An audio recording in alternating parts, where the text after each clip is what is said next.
Joy, well, Johnny Winter may not be a major household name anymore, but at one point the musician was once at the top of rock star success, playing with everyone from B.B. King to Jimi Hendrix. And Connecticut author Mary Lou Sullivan spent years as a music journalist and spent years learning about Winter's amazing life and career.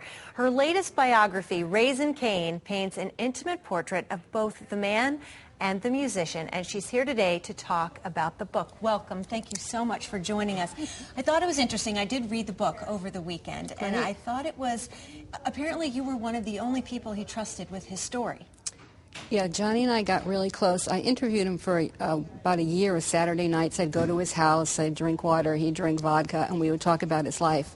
I did about 400 questions each time before I went, because a lot of things he didn't remember, and I kept jarring his memory. He became really impressed with the research I had done, and then I started staying afterwards so we could talk personal, and we got really close.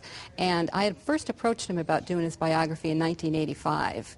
It took that long, and one of the reasons was because he was so honest, and he is just so incredibly honest. He talks about his heroin addiction.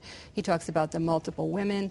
He grew up as an albino in Redneck, Texas, which wasn't really easy. He took a lot of flack for that. He was ripped off by managers, by record companies, and he just really kind of spilled it all out. And I think the closeness we had made him more open. Why was he willing to share such intimate details? I mean, you're being kind. He's very, very specific about his life and he says things that I wouldn't say on my own. Exactly, exactly. He's an honest guy. He really is, and that's why I approached him in 1985 about doing his book. I had interviewed him for the Hartford Advocate, and I had a radio show on WCCC, and I did another interview for that. And he was just so funny and entertaining, and his story with the ups and downs and the albino and the drug addiction and the multiple girlfriends. He always told them I can't be true to any one woman, so he always had women everywhere. And he was just so honest, and I thought, this would be a great story. It's like great literature. Even if you don't know who Johnny Winter is, the book is an amazing read. And I really do not consider myself, I can appreciate music, but I don't have a history of music. I have no musical talent. I found the book fascinating. It's about music. I learned a lot about the life of a rock star and a legend, but I found it fascinating that I could get a glimpse of the person. I mean, he was really a very complex personality.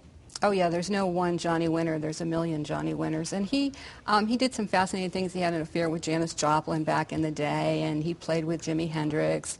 He produced Muddy Waters and Sonny Terry, and he actually brought back Muddy Waters' career. So he was just involved a little bit in everything. Involved and very generous. Well, a wonderful book. Congratulations, Raisin Cain. Mary Lou Sullivan, thanks so much for joining us. Joy?